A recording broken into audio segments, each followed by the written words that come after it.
I think each of us have a responsibility to know our own hometown, to know our history, our own history. And if we know our own history, we end up being a better person if we do that.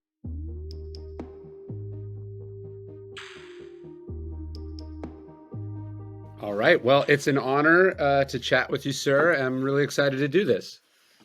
Well, thank you, Ryan. What an honor to be here with you today. So I thought I'd start with an easy question, which is, who is the greatest general to ever come out of West Point, and why is it Ulysses S. Grant? That is not only the best question, but the best answer I have ever heard. He is the finest soldier ever to wear Army blue. And Army blue was, by the way, was created by George Washington in the American Revolution. And Ulysses S. Grant did beautifully at the tactical level, like organizing forces within the sound of artillery. He did great at the operational level in Vicksburg, moving troops to the battle. He did great at the strategic level by making sure all attacks happen simultaneously. And then he did great at the political level. So every place he did, he's the only general I know who has done all of those things simultaneously. I also, what I love about Grant is that he embodies to me the American dream. Doesn't come from money, bumps into all sorts of adversity. You know, he does go to an elite university, but he is not a member of the elites. And he works his way up from the bottom, essentially, and does good in doing so. Yeah, not only does he do well in that, he's also probably the greatest military writer in history. I mean, you read his prose and it's so crisp, it's so understandable. And he did that on the battlefield. He did that in the finest military memoir ever written. He did that everywhere. So yeah, I mean, I can't tell you how. And in 2019, I was happy to be at West Point when we finally put a monument to Ulysses S. Grant on the plane there, and rightly recognizing him as you just said, the greatest graduate from West Point and the finest soldier to ever wear U.S. Army blue. Yeah, there's something about Grant's memoirs that's so good that even in his own time, the rumor was that Mark Twain had ghost written it. Yeah, but it's not true. It's not true because if you read his orders during the Civil War, they're just like dinging a crystal. It's like bing. It's just so clear, you know exactly what he means. And that's why people that underneath him did so well is because they understood exactly what the boss wanted. And that's really what you want. What's the direction from the boss? Don't micromanage, but ensure you understand the direction you're supposed to go. And that's exactly what he did. Oh, I could talk about Grant. And I'm just so happy that he was within the last month, he was actually given sort of like his 6th star. So there are only 3 people that are considered general of the armies. And that is George Washington, Ulysses S. Grant, and John J. Pershing. And he is rightly up there in that pantheon. Well, I was thinking about Pershing, actually, because I was just with my family in Big Bend. And we happened to be staying at this little park that was Pershing's headquarters in his adventures over the border. But why was Grant so great? What was the core of what's his secret strength? What's the essence of Grant that makes him great? Yeah, well, I don't think there's just one thing, but I would certainly say a couple things. The first is he was so calm under pressure. So, and the best example of that is at the Battle of Shiloh when they're just getting walloped the first day of that, and Sherman comes up to him, all hair on fire. What's going to happen? Oh my God, we just got licked, and he's lying up against a tree, and he looks at Sherman and says, "Lick him tomorrow." We'll get him tomorrow. And that's one ability. 2, he was able to think about how to run this war as an entire, all at once. And the way that we think about that is attack the enemy across the width and depth of the battle space simultaneously. And he got that. He also understood he understood what this war was about, and he fought it in that direction. And he never gave up. And another instance of that is when, the first battle in 1864, the Overland Campaign, and the Confederacy is tough because Lee is tough. They're tough. And as soon as that battle ends, the Army of the Potomac is thinking, oh, we're going to go back to D.C. No. He rides ahead, goes forward, and he's going forward. South. It's going south because we're not going anywhere else, but we're going south. And it was like an electric shock went through that army saying, no more retreat. We are going to go and fight until this war's over. There's a Grant story I tell in my book, The Obstacle is the Way, that I think encapsulates his calmness. He's sitting in Matthew Brady's photography studio, and you'd have to sit very still for a very long time, and there's not enough light in the studio, and so Brady sends an assistant up to the roof to adjust a skylight to uncover a skylight to let some light in from the ceiling, and the man accidentally steps on the skylight, and the glass comes falling down on Grant's head. These big shards of glass stabbing into the floor all around him. And Grant looks up, sees the commotion, and then he just looks back at Brady. He doesn't move. He doesn't scream. He doesn't jump. And then he just says, well, let's get this photo over with. Yeah, what a great! I love that story. He is so calm, but let's also put he is also brilliant when it comes to leading men in combat, and he understands the purpose. In the Army, we often say that you've got to when you're giving a mission to a subordinate, you give a task and a purpose. The task: go take that hill. Go here, and then the purpose is, why are you doing this? And that's what Grant was always able to do. He was able to give the task and the purpose as clearly as possible and stick to that, even though everything else, the other famous stories I know you know so well, which is, somebody comes up to him, again, hair of fire, and says, Grant, Lee is doing this. He's in our rear. He's over here. He's doing this. And finally, Grant just looks very calmly and says, I am not so concerned about what Lee is doing. Let's concern ourselves with what we're going to do. And then it calms everybody down, and then go do what you need to do, because that's the toughest thing, is doing what we need to do. And I think he does that so well. And I'm so happy that now finally Grant is getting his moment. And I hope that moment lasts for another century. Yeah, I think in that exchange, he says something like, you all seem to be convinced that Lee is going to do a triple somersault and land behind you. I'm more concerned with what we're going to do. And I forget, you would probably know, doesn't he give a famous order, something like, where Lee goes, you will go also. Your objective is Lee and his army, nothing else. Right. That's the strategic brilliance of him. He knew that the Confederacy could not be defeated until Lee's army is destroyed. And don't worry about Richmond. Don't worry about some geography. It's the army that is the holding this insurrection together. And if you can destroy the army, the insurrection ends. And I think it's totally, and Lincoln got that too. That's the other thing that he did so well, is that he understood the boss. And, there's another army saying, which is, if it's interesting to your boss, it's fascinating to you. And I think that's certainly what Grant understood, what Lincoln's ultimate objective is, and how to go about doing that. And they know I don't know, that rarely has a commander in chief and the commander in the field been on the same page.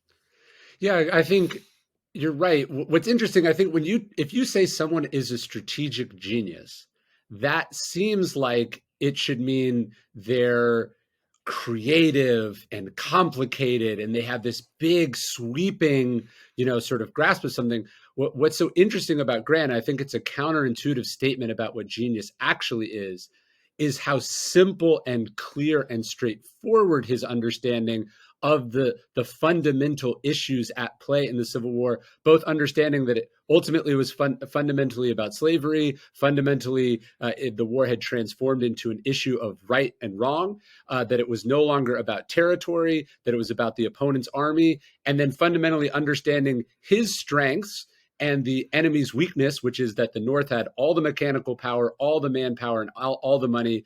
And therefore, if it just exploited those assets, it would inevitably win.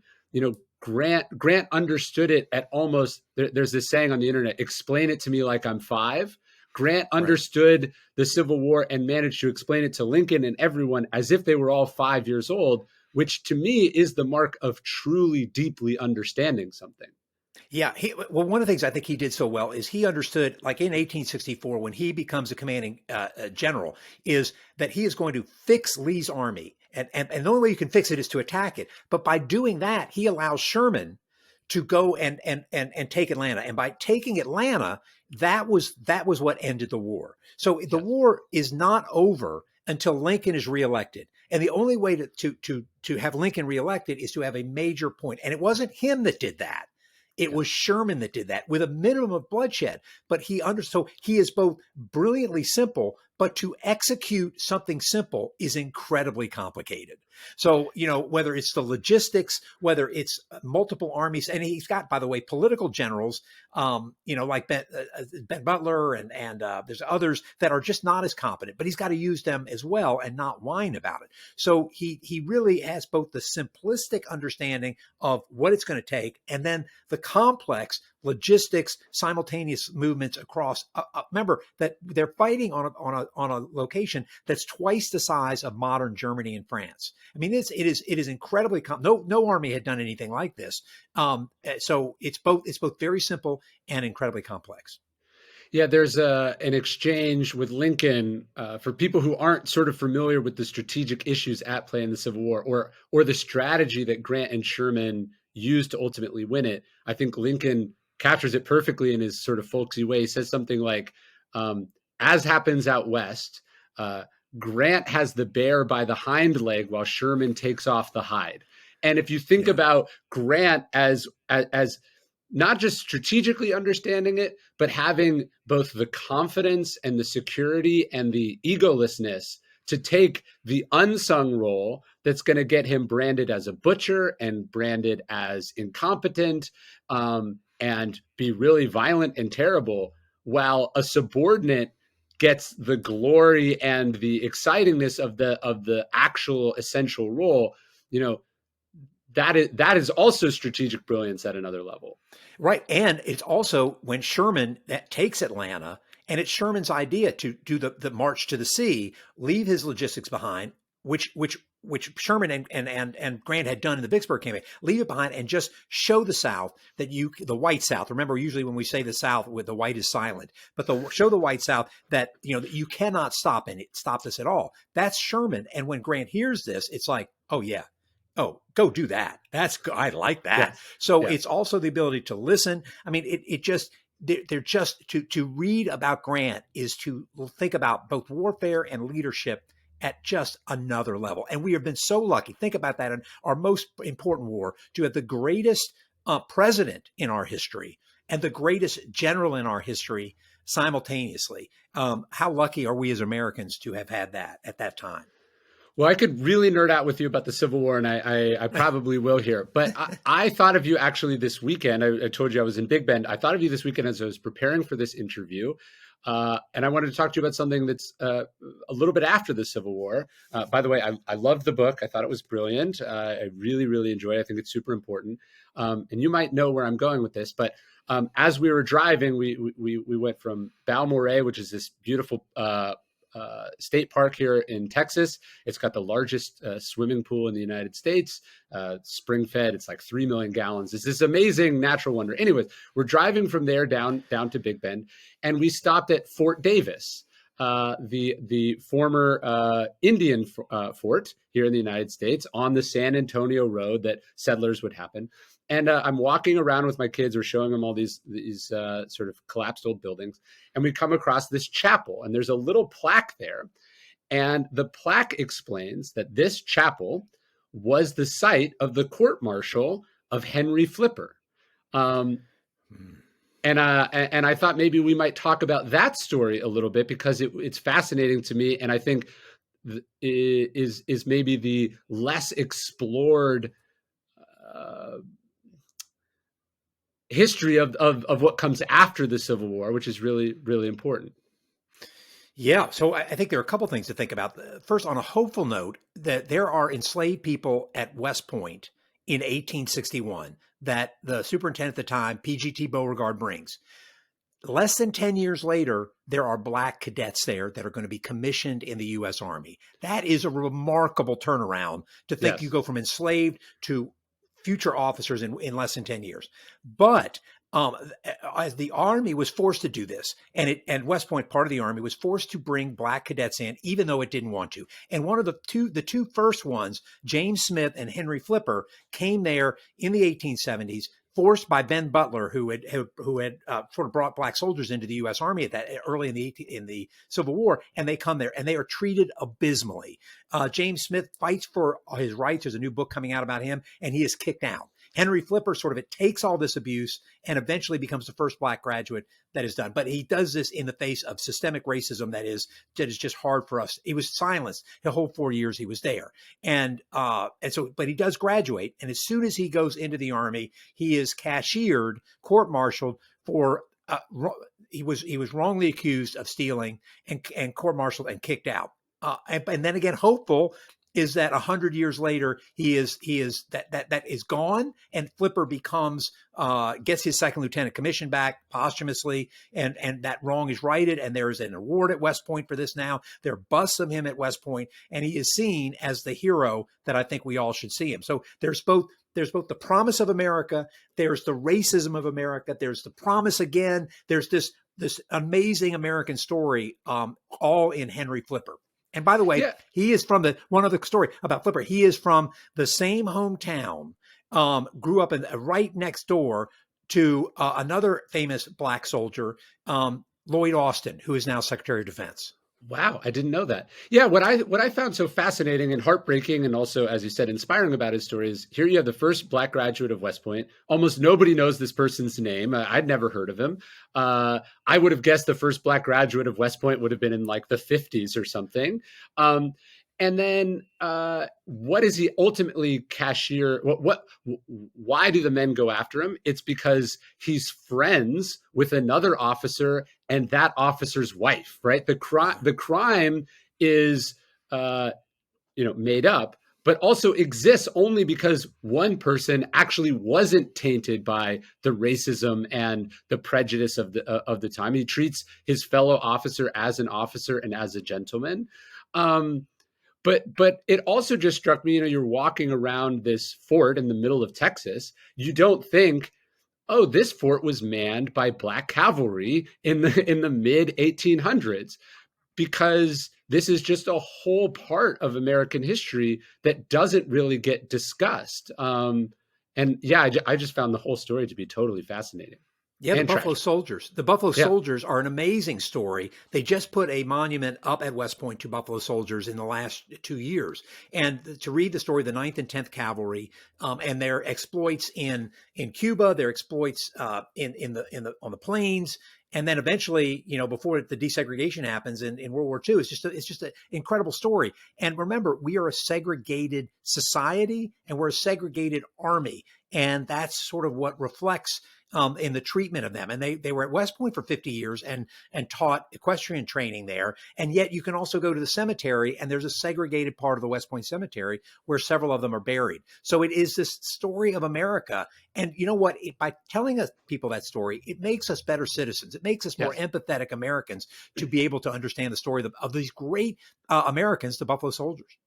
Well, and I'm not sure why it's critical race theory to talk about this story, right? Like when I hear the story of Flipper Wilson, yes, I focus on the injustice, but I also focus on who was this officer who was friends with him, who was his wife that would go out riding with Flipper Wilson, with Henry Flipper, and I think it does young people a disservice to assume that when they hear that story, the lesson they will take out of it is America is awful, America is irredeemable, and not, hey, there were people ahead of their time. There were people who pushed back against sort of cultural assumptions and practices and saw people for the content of their character and not this color of their skin, and that you can be one of those people if you choose. Like, I think I'm speaking at the Naval Academy in a couple of weeks, and every time I speak there, I tell the story of Wes Brown, who's the first black graduate of the Naval Academy.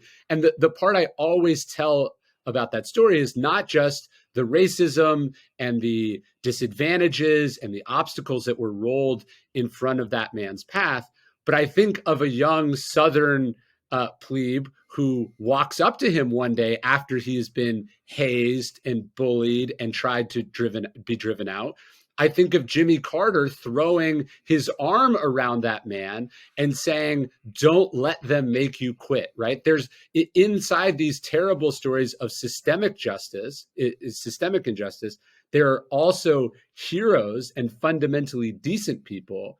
And we have to choose here in the present which one of those roles we are going to play in the future. And commemoration, so I think this is a great point, right? Commemoration, history is what we study in the past. Commemoration is who we value now. Who do we want to inspire us now? And that's why statues and names are so important. So you're going to go to the Naval Academy, and what was Maury Hall is now Jimmy Carter Hall. And so they're no longer naming it after someone who chose treason to preserve slavery. We're naming it after Jimmy Carter, who led an incredible life of meaning. And Jimmy Carter inspires me. And I would love to study in a building, and we can tell that story because it's so important. And so that's why commemoration is so important, because we all need heroes. We all need inspiration. And we as a society can choose who those people are.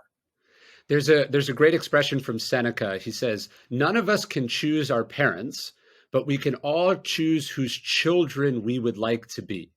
Right. And to me, that ties perfectly with the distinction that you just put there, which is I've never heard and I think is beautiful, the distinction between history and commemoration. And choosing who you commemorate is choosing what tradition you celebrate, what tradition you are deciding to continue, as opposed to being a prisoner of circumstances or history or the past. Absolutely. So if you say, because much of my work is talking about the history of the Confederacy and slavery and the memory of the Confederacy, the memory of that, and the commemoration we did of that. And if you think about it, we have the choice in 2023 to celebrate those people who and every time we choose someone, it doesn't tell you about that person. It doesn't tell you about Jimmy Carter. It tells you about us. Mm-hmm. And it's the same way when you put up a Confederate monument. It doesn't tell you as much about the Confederates as the people and the society that put that statue up. So that's why, and at West Point, every year, they're going to discuss the Battle of Chancellorsville, and Lee's going to win every year, and Hooker's going to lose. But the idea of who we commemorate Grant, commemorate Frederick Douglass, those are the people that represent the values of the society I want to be a part of. There's a story I tell in the book that I'm writing now, which is about I'm doing this series on the cardinal virtues. So I've done courage, I've done discipline, I'm now doing justice. There's a story I was reading about the writer Ralph Ellison. So he's speaking at Harvard. They're throwing they're throwing a dinner in his honor, and he steps outside to get some air, sort of an overwhelming dinner, and he's sort of wandering around Harvard, and he comes across this building. And he walks into the building and he sees there's sort of this arch and there's all these names written on it. And he realizes that the names are the names of Harvard students who had died fighting for the Union in the Civil War. And Ellison grows up in Oklahoma and parts of the South and the West, goes to school at Tuskegee.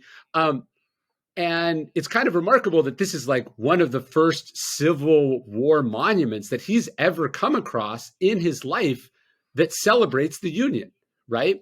And he says he's just overwhelmed, basically breaks down in tears. He realizes that these men that he's never heard of, that he's never thought of before, had died so he could be free.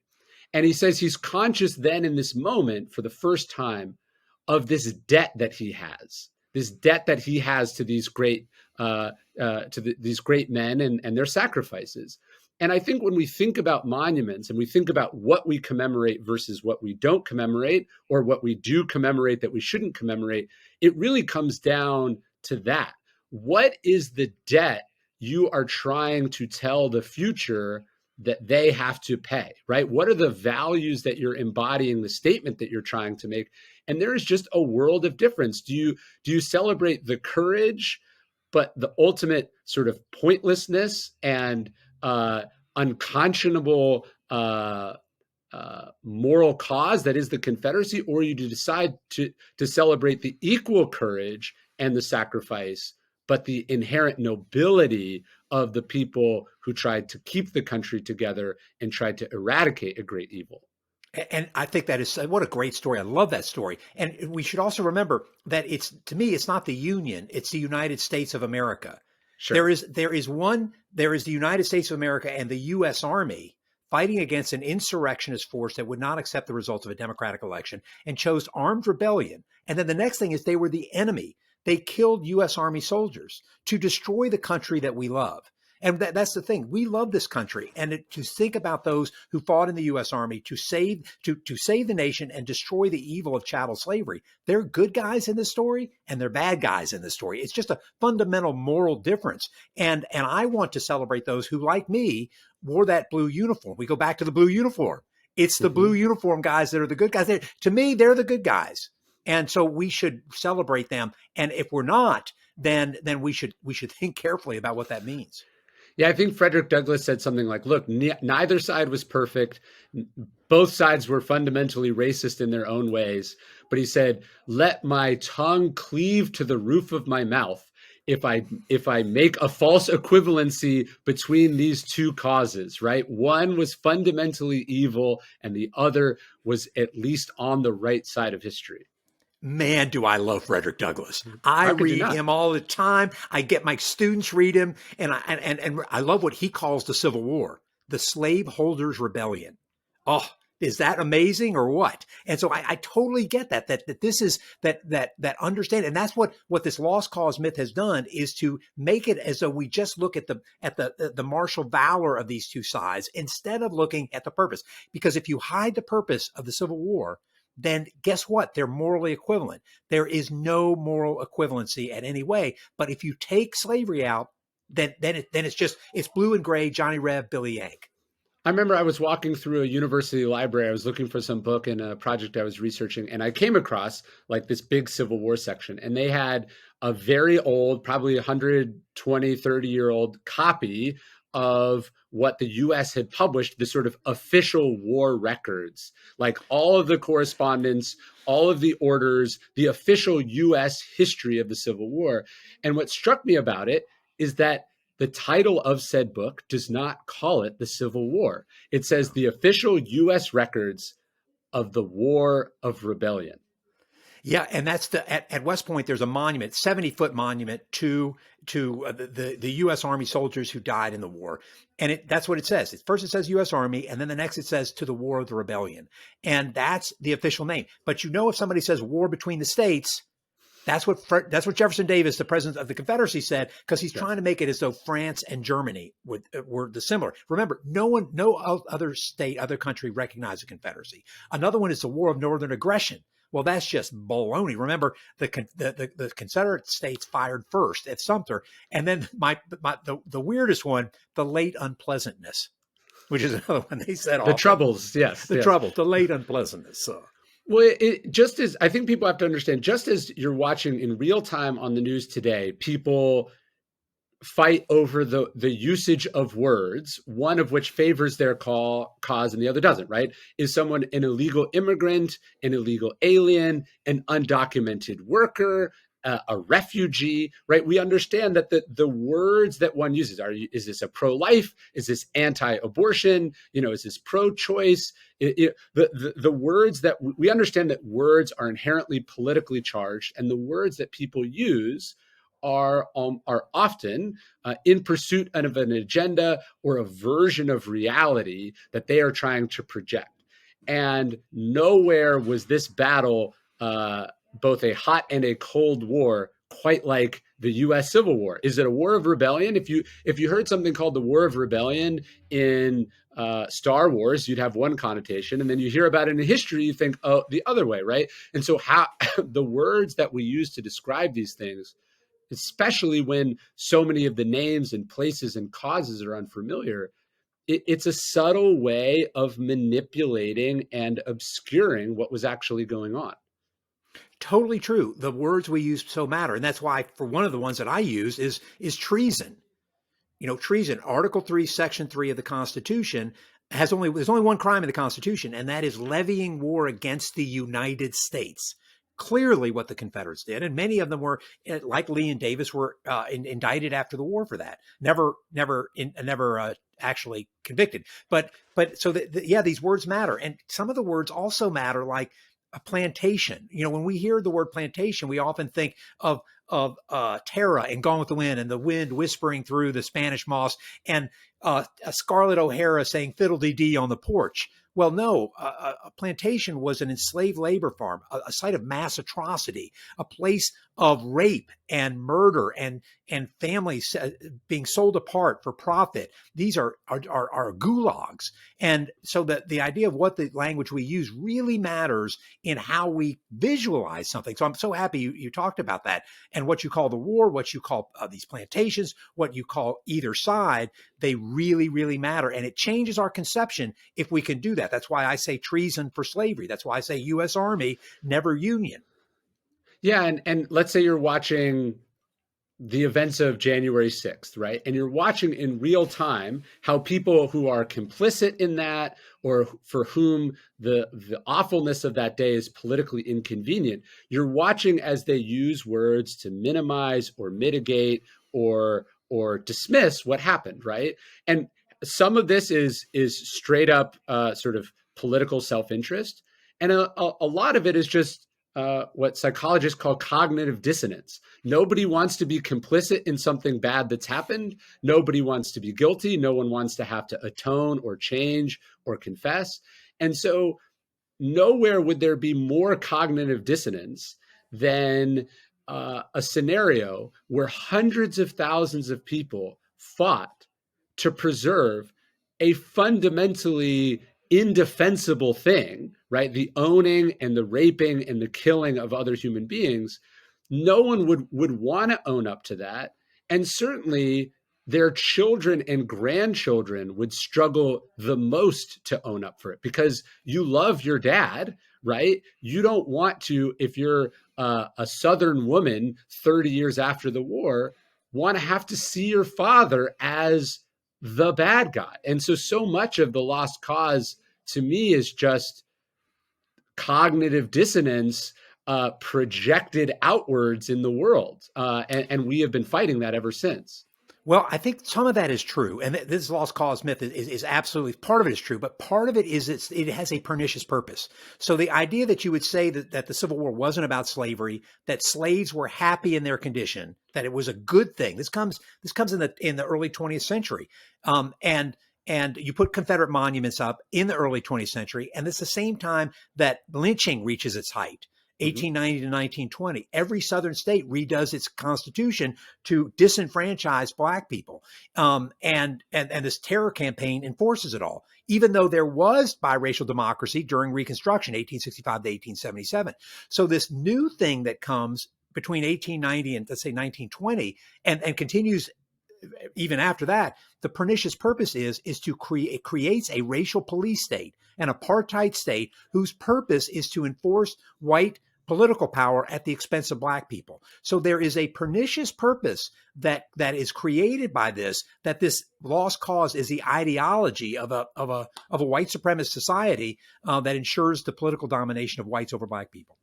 No, that does make sense. I was just thinking to quote Ellison again, at the beginning of Invisible Man, which I think is one of the great novels of the 20th century, he has this, maybe it's at the end, he has this thing, he goes, and what does it feel to be free of illusion, right? Mm-hmm. All his sort of understandings and myths and stories he told himself of the world. And he goes, and then I felt it clanging in the air like metal, painful and empty. And I think about if you're a Southerner coming out of the wreckage of a war that you caused, that you fought in folly, that had an immense and terrible cost to it. It takes a very strong person and a very strong society to say, we were wrong. We are morally bankrupt. We did a terrible, terrible thing. May God have mercy on our soul. It's hard to do that. And so what we are living with, I think the legacy of that has been this series, pernicious, yes, but also very self-serving and comforting lies so people don't have to face what was there and their culpability in what happened. Yeah, I do. I absolutely think that's true. And it went, but it, the sons and grandsons and particularly granddaughters, the United Daughters of the Yes, Confederacy, they also do this to ensure political power. Remember, when the war ends, both South Carolina and Mississippi are majority black population. And right. if they are to accept the results of the 13th Amendment ending slavery, the 14th Amendment giving equal protection under the law, 15th Amendment, all men get the vote, then they means they no longer have political power. And the only way to maintain political power is through lynching, terror, de jure, and de facto segregation. So it is trying to deal with defeat. And remember, they go to war to protect and expand the institution of slavery. They Right. sow the wind, they reap the whirlwind. But they fight with incredible tenacity and violence. See, that's the other thing. Why did this end? Why did the promise of biracial democracy in the Reconstruction era, 2,000 black men held elected office? Why does it end? It ends because the White Terror campaign is so successful. Yeah, I think my fundamental understanding of American history is that pre the Civil War, America is although a democracy or republic in many of the northern and some of the western states, it is fundamentally a slave owning oligarchy, right? The slave owners, through the 3/5 clause, are grossly overrepresented in Congress and therefore in the Supreme Court. And they have seized political power, even though they are a minority party, to say the least, right? They are basically saying all these slaves, they count for how many representatives we get to send to Congress, and then we're going to pass laws. We're going to enforce a version of sort of states' rights that no Federalists can possibly challenge because they just plain don't have the votes. Then a civil war happens, and that is wiped clean. And there is this brief moment where America is fundamentally a representative democracy for this brief moment. And then, as you said, through the rewriting of the state constitutions, through a campaign of terror, through the ultimately the suppression of any black representation or electoral say in politics, the status quo is reverted. The South gets the same number of representatives in politics, but instead of voting for their slaves, they are just preventing any black Americans from voting at all. And the same sort of minority stranglehold on the political system is reverted, despite the sacrifice of the North in the Civil War. That was a brilliant. I couldn't agree with you more. That was absolutely a master class. I'm going to have to take that in my lectures. That was great. No, it was absolutely true. And I think sometimes it is hard for Americans to come to grips with this. But it's okay. We can do this. We don't have to look at the Confederate heritage and say that's who I want to emulate. It goes back to our commemoration. You probably had, or whoever you may be, had somebody fight in World War I or World War II or Korea or Vietnam or Iraq, Afghanistan. Those are the people that we should look at to be heroes, and not those who fought for this part of this apartheid government. And remember, we as Americans, we only became a democracy in the late 1960s. That's when we became a democracy, a true representative democracy. And so I think it's important for us to realize that it doesn't make you a bad person to say these things. It makes you a better person. Well, yeah, I think there's two things there. I think there's this sort of simple understanding of American history, which is like there was the North and the South, and they were different, but it's more complicated than that, because ultimately we have a federal system. And so what happened is that the South, even though they were sort of not operating, sort of per the Constitution and all these things, but what the South did was that it had a stranglehold on federal policies that made it the North was incapable of. Basically, the will of the people was fundamentally stymied for generations in American history. It's not just like, oh, the South was bad, but things that the North wanted, or sort of constitutional rights that were guaranteed to all citizens, were not possible because of the Southern hold on the judiciary, on different parts of Congress. as a result of, like, just saying, hey, black people can't vote. It's more complicated than that. What it means is black people can't vote, so white people, or the people who can vote, are able to enact policies that have the force of law against those people's will. Yeah, and one example of that is Social Security Act that comes in the 1930s, and when that is done, and I've read the congressional testimony, the only way it could get through these segregations, because the South is a one-party racial police state, that Democrats are in charge at that time, and so they ensured that the Social Security Act, when it's passed, that laborers, domestics, and farm workers are excluded from Social Security. So the wealth generation that occurs over generations, because Social Security gives that to the elderly, it's excluded for those people that are at the bottom of the economic totem pole, and who are mainly black people, particularly in the South. So it's generational. And the other part to think about, though, is that, remember, when the South goes to war, 40% of the South are enslaved and have no version of that. Then there are a lot of other people in the South, East Tennessee, Northwest Georgia, Western North Carolina, West Virginia, who don't want this at all, because they're not part of the slaveholding people that are there. And, and there are many others that don't as well. So I talk about Robert E. Lee, and there are 8 U.S. Army colonels from Virginia, West Point graduates in 1861. 7 remain loyal to the United States, and Lee, and only Lee, choose treason. So just as the more you look at it, the more complex it gets. And that is great history, and it's great storytelling too. When it's happened, I think we understand the past, so we can understand what's happening right now. You take Marjorie Taylor Greene, probably our worst congresswoman, recently said something about not just a national divorce, but as she tried to articulate what she meant, she said something about Northerners moving to Southern states not being able to vote, right? And she was basically seeing the South as a monolith. But the South and the North, the East and the West, fundamentally, the American system, although California might be blue on the map, has probably 15 or 20 million registered and voting Republicans, right? Like, I live outside Austin, Texas. I'm from California, but I live in a blue or purple area in an overwhelmingly red state. And so when we talk about sort of seizing federal power, sort of a minority hold, what's happening today is also what was happening then, which is people are saying we speak for all of our people.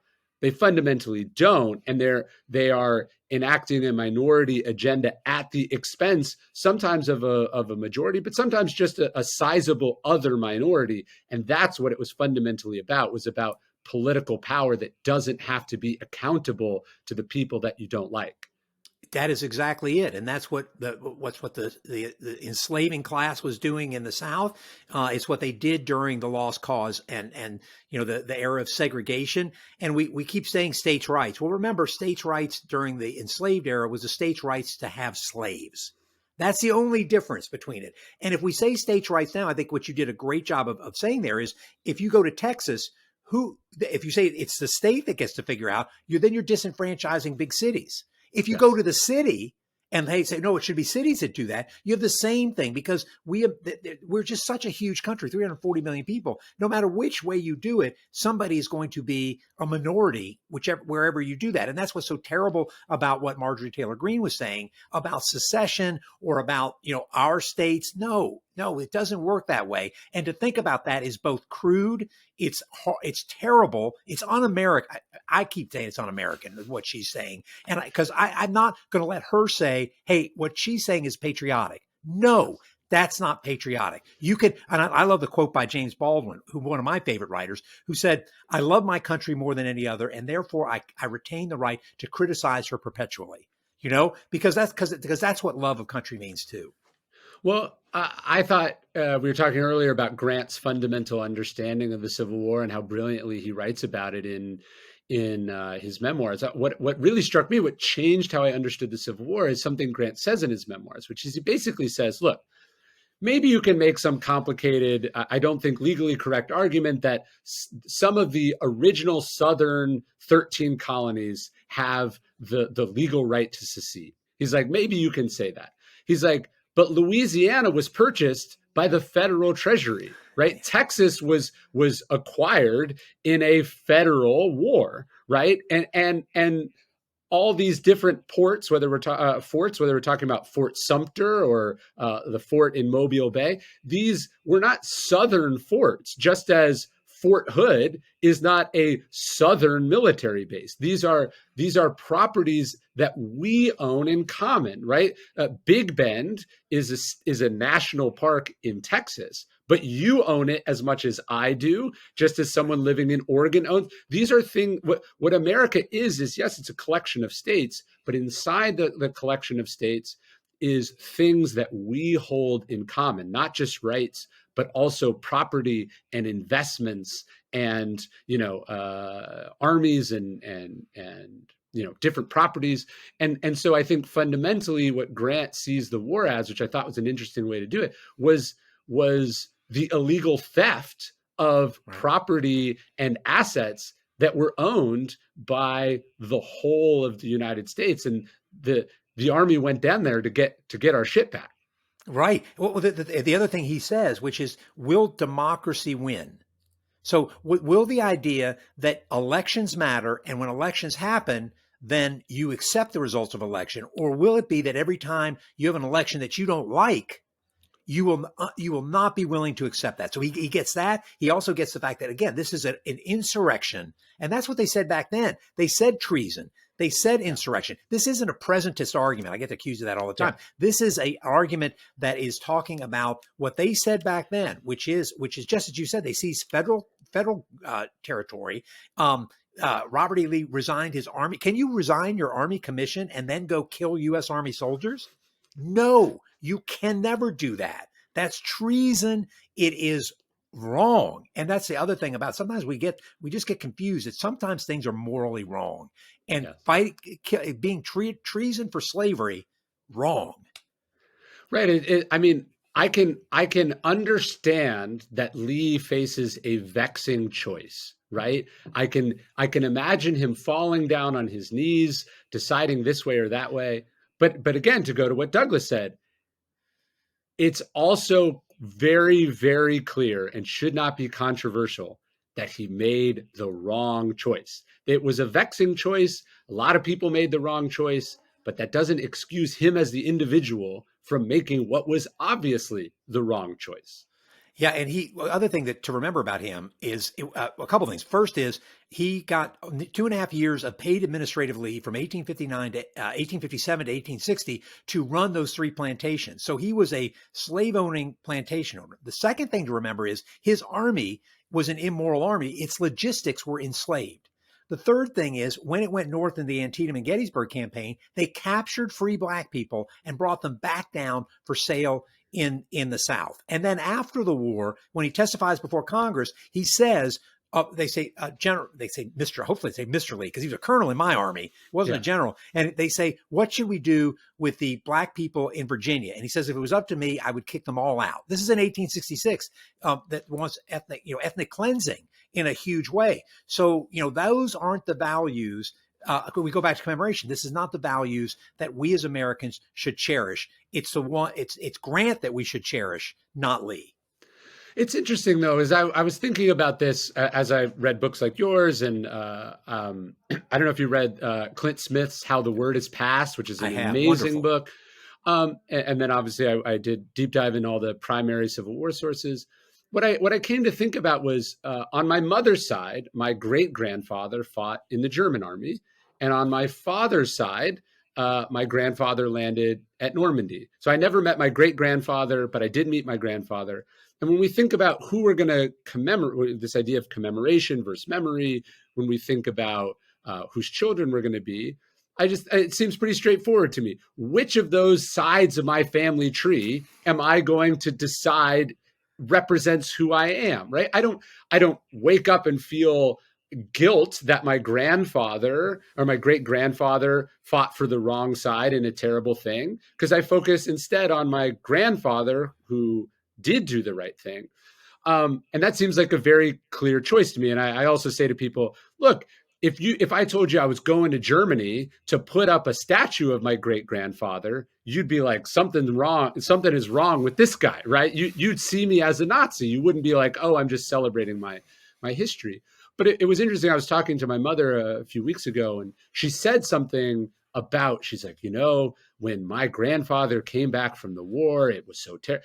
It was interesting to watch her try to explain this thing as if it was something that simply happened to her family and not a thing that her family participated in. And I think we have to understand that history is not neutral. It's people making moral decisions. And ultimately, our job as students of history is to hold people accountable for those decisions so we don't make them again in the future. And one of the things that we at West Point we have to talk about is this myth of the good Wehrmacht, that somehow the German army wasn't bad; it was just Hitler. No, it was a kleptocracy, and they were absolutely knee deep in the Holocaust. And in fact, what I think is amazing is going to Germany. I've been stationed in Germany for the 80s, and I went back there 6 months in 2016, and they have really come to look at their history. They have these stumbling stones in front of each one of the Jewish houses. Will you tell that story? Because I think those are really interesting. Yeah. So there's a guy that started, I can't remember his name, but what they do is everybody that finds that a Jewish person lived in this house, they put a stone, it's kind of brass or gold, in front of it. It's called in English, it's stumbling stone. And it has the name of who that person is and where they were sent and where they died. So now there are tens of thousands, maybe even hundreds of thousands of these throughout Germany. So the Germans have a word, if you can see my fingers, they're about 12 inches apart, because the Germans have a word, because all German words are this long, that means dealing with your history. And so I was living in Wiesbaden for 6 months in 2016, and they had all these stones, and they had recreated the synagogue that burned in Kristallnacht with all the names of every Jew who was killed and where they were sent. Every town has this, and every Jewish child goes to a camp. So they've been dealing with this history. And but there's a tangible benefit for that, which is when I was there in 2016, the year before in 2015, they brought 1 million Syrian refugees in at the same time. And could you imagine if it was us, we would have brought 4 million brown people to this country at the same time. It's unimaginable. The reason they did it is their DNA has changed because they've been dealing with their past honestly. If we were to do the same thing, it would fundamentally change who we are. And that's why I think, how do we get to the right commemoration? How do we make sure that we look at the D-Day, your grandfather, and not some great-great-grandfather, is to look at our history honestly and make us better citizens, better people. That's why this fear of history, I understand why people are fearful. They're fearful because history is dangerous. It goes after our myths and our identities. But if we do challenge it, we can win. We can get better. I think it's important, right? The stumbling stones, that's not just a name. The idea is, like, in the cobblestone streets of Germany, these plaques or these stones are raised ever so slightly, so you trip over them, you stub your foot on them. The idea is, to your point about dangerous, history is unpleasant. It's painful. It can be searing. It can be indicting. And I think what Germany has done, and America has obviously failed to do, not just in regards to the Civil War, but as we were talking about with Henry Flipper, or Henry Flipper was at a fort on the frontier that was there to subjugate and ultimately eliminate the Native Americans, right? We're all wrapped up in what happened. But by denying those things because they are unpleasant, we're not studying history. We're studying some version of propaganda or myth that is more comfortable and accommodating, but ultimately not based in reality. And it makes it hard for us to do great and noble things in the future because we don't have a sense of our bearings and the true nature of the debt that we were talking about earlier. Yeah, and it's just for me, I grew up with pictures of Robert E. Lee in my house with the Confederate flags over the mantle. I went to Washington and Lee University to be a Southern gentleman. I took the oath of office surrounded by Confederate flags. Oh, by the way, the oath of office written in 1862, which is anti-Confederate. So listen, I understand that the way people grow up it's a myth. And I had to challenge my own myths. I had to make sure went back and read and looked at the history to change myself because I didn't want to be that person any longer. And guess what? You can do it. It's uncomfortable, but uncomfortable causes no lasting damage. Uncomfortable is education. Well, and I think the idea, and you talk about this a lot in the book, which I think is important. This stuff doesn't end in 1866, right? There's the things that happened to someone like Henry Flipper. I was talking to my father about this for all his understanding of his father being this war hero. I was like, hey, Dad, Grandma went to Little Rock High School in the 40s, right? She went to a segregated high school, right? And then Granddad came home and went to, the University of Michigan on the GI Bill. Do you think the Black soldiers in segregated units that didn't have the same accommodations, didn't have the same access to things that he did during the war itself, do you think they had such an easy time getting into different universities? Do you think they got a loan from the VA to buy their first house? No, and that directly related to or affected the amount of money that you inherited when he died. That affected the amount of money that was in my birthday card from my grandfather, right? Like he gave me $20, whereas if I'd come from a different family, that might have been $5, right? Because he was the recipient of federal benefits that were not distributed equally, even if the sacrifices or the needs were greater. And by knowing that, does that hurt? Does it make you uncomfortable? Does it make you a bad person? No. It makes you a better American. It makes you a better citizen. And I think knowing that, and so that's where, I think each of us have a responsibility to know our own hometown, to know our history, our own history. And if we know our own history, we end up being a better person if we do that. And so that is what made me, I think, change, is to understand, listen, I was bused as a sixth grader from the white elementary school, Douglas MacArthur, to the segregated all black school. And what was the name of that school? Robert E. Lee Elementary. Named in 1961 as a reaction to integration. These things are all around us. If we understand our hometown and our family's history, just as you've done, as I've done, then boy, does that make us a more empathetic and a better people, I think. Yeah, I don't wake up every day dripping with guilt and self-loathing, but it shapes how I see issues today. It makes me kinder, I feel like. It makes me more forgiving. It makes me more likely to support. I'm not saying I'm cheerleading, California's discussion of reparations, but I do understand the arguments at play in a way that if my identity was tied up in certain illusions, I would not be able to see objectively, and I would be making a reactionary or persecutory opinion about those events, as opposed to what history should be, which is an understanding of what actually happened.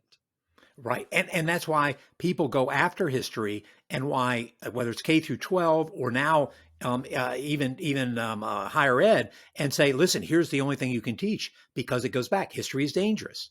And that danger is that it's going to affect how you think about yourself.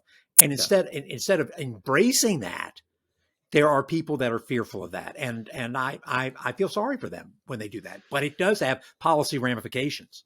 One of the stories I told at the Naval Academy last time I was there, there's this sort of idea that the Army and the Navy are becoming woke, right? That by studying all these ideas, it's weakening our armed forces. And I told them, James Stockdale is sort of indisputably one of the bravest, greatest, toughest Americans to ever live. Certainly a hero of the school of Stoic philosophy that I talk about.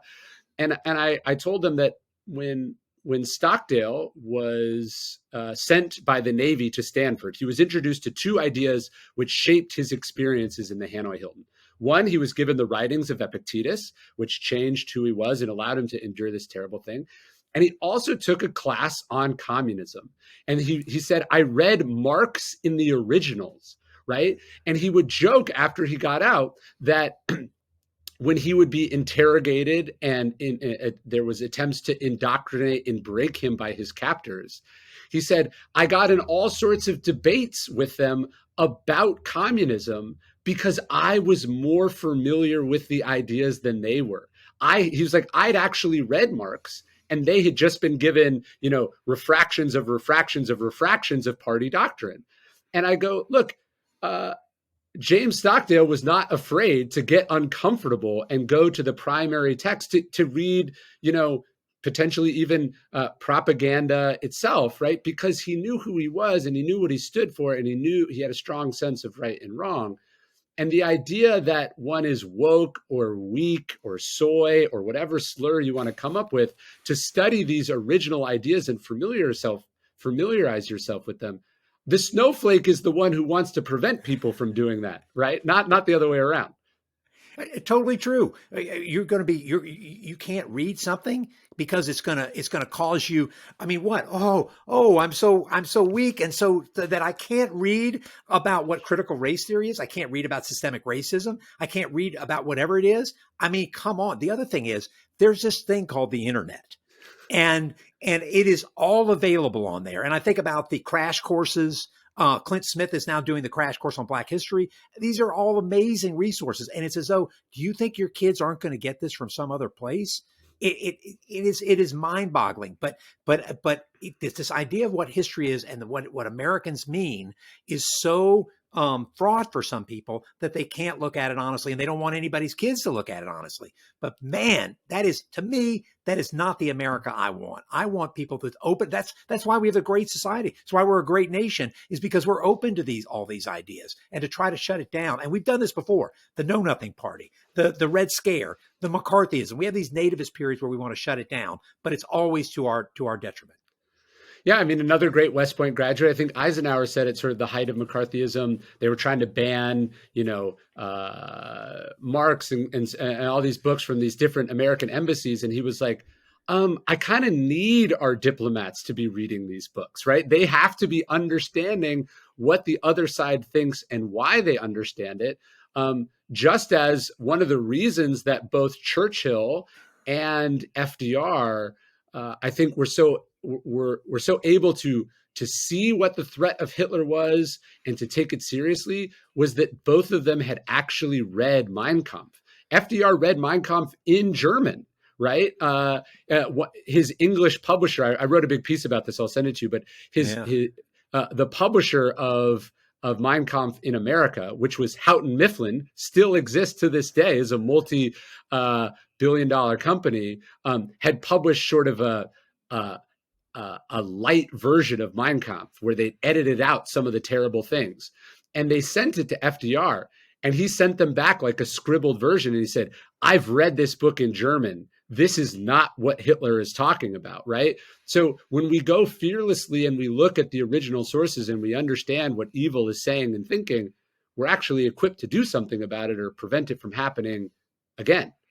Yeah, the idea that we shouldn't read things, that we shouldn't study whatever it is, it's mind-boggling. I mean, it's against every educational concept thing. And you're saying about Ike. I mean, another great soldier, another great Army soldier who read Clausewitz 3 times, who was an incredible intellect. He hid it during this presidency, an incredible intellect, also a brilliant writer, and here's someone who read everything he could possibly do.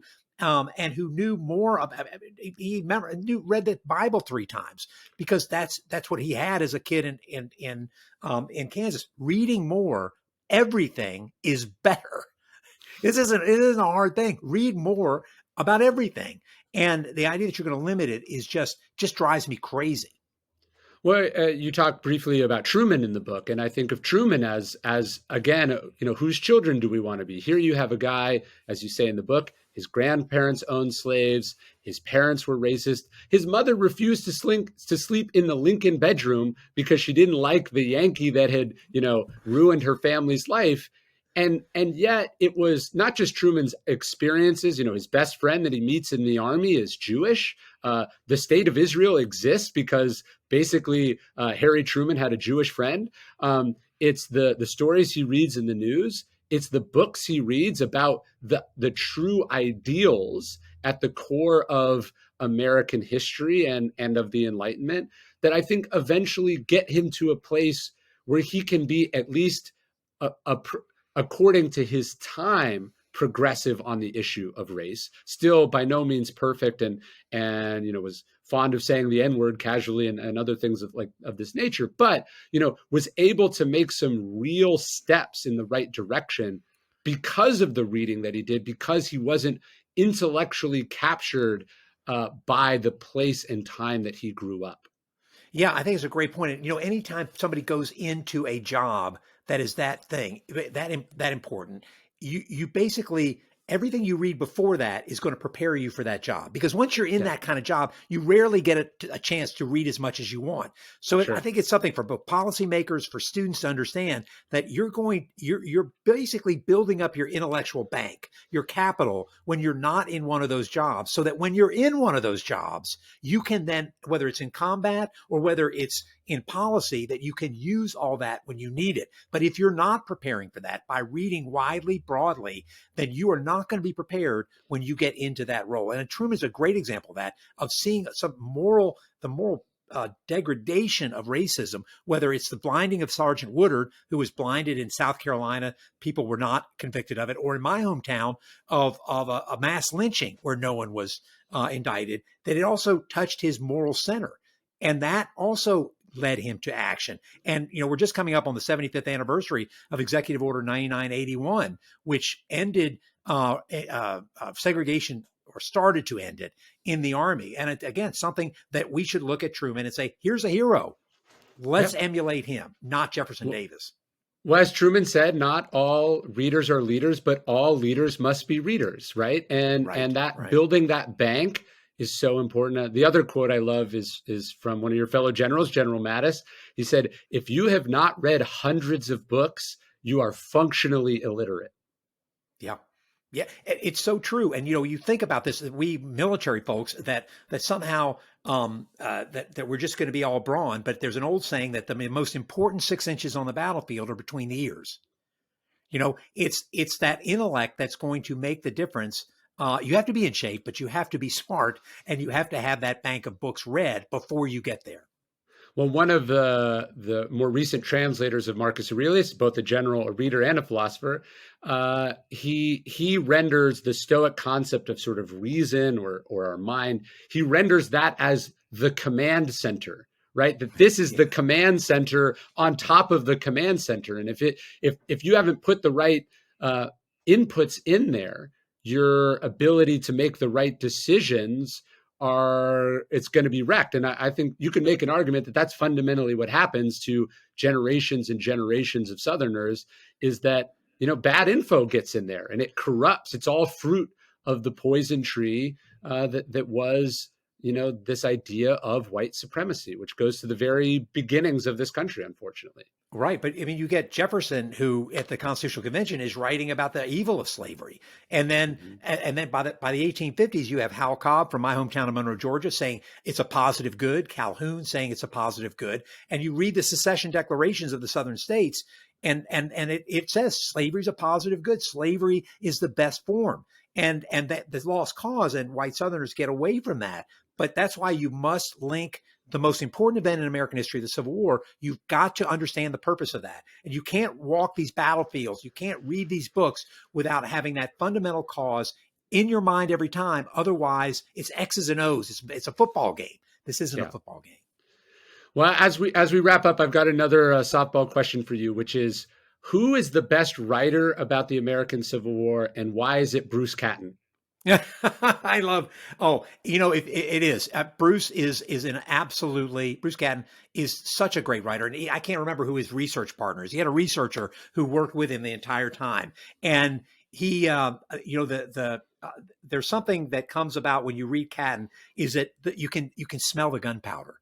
Yeah. You can smell the gunpowder when he is writing, but he still understands the cause of this war.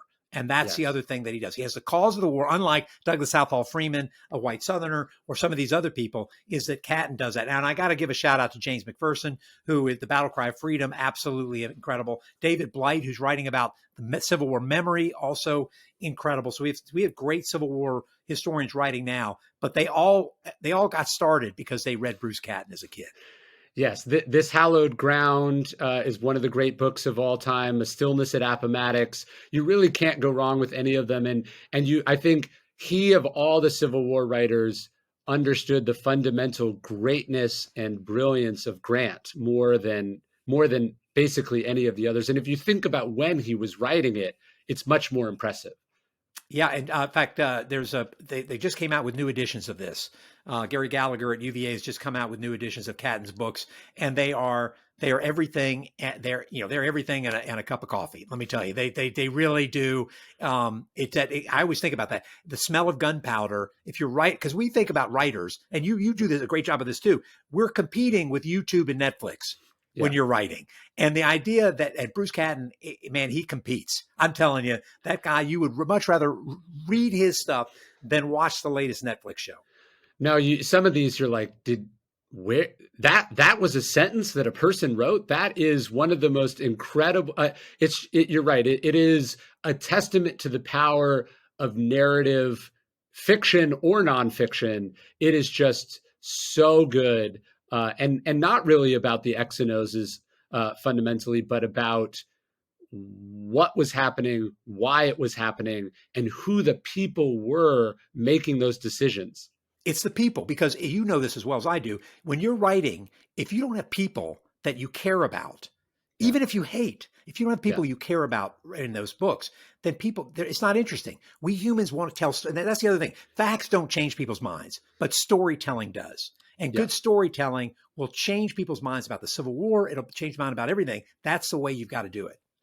Yeah, and they're fighting. We're fighting against a very insidious and comforting and uh, well-trod story, and so you need a narrative to displace a narrative. And ultimately, as we began, I think the story of Ulysses S. Grant is so amazingly more inspiring and relatable and American than the story of Lee or any of the Southerners we've decided to lionize. And it's wonderful to see that tide turning, however slowly. Oh yeah, a salute to U.S. Grant. I'd love to do it every day. In fact, I've got my Grant bobblehead right behind me. I just have a thing in my office. I have an original ticket from Grant's funeral procession.